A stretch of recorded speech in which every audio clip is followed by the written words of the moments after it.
Hello all. ఈరోజు నేను మీకు గ్రీన్ చిల్లీ ఎలా వేయాలో చూపిస్తాను. అక్కడ కోస్తున్నారు కదా, అలా మొక్కలను ముందుగా కోయాలి. కోసిన తర్వాత వాటర్లో డ్రింక్ చేయాలండి, ఎందుకంటే గ్రోత్ కోసం. అలాగే రిచి కూడా నేను కూడా కోస్తానని చెప్పి హెల్ప్ చేస్తున్నాడు.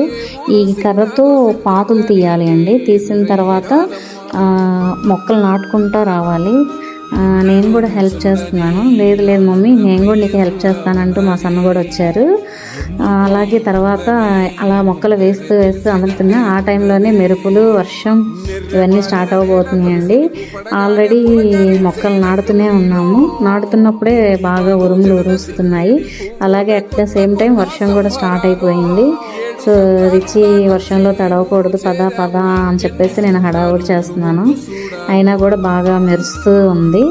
సో ఇంటికి వెళ్ళటానికి ప్రిపేర్ అవుతున్నాం. వర్షం చూడండి ఎలా పడుతుందో. Thank you all.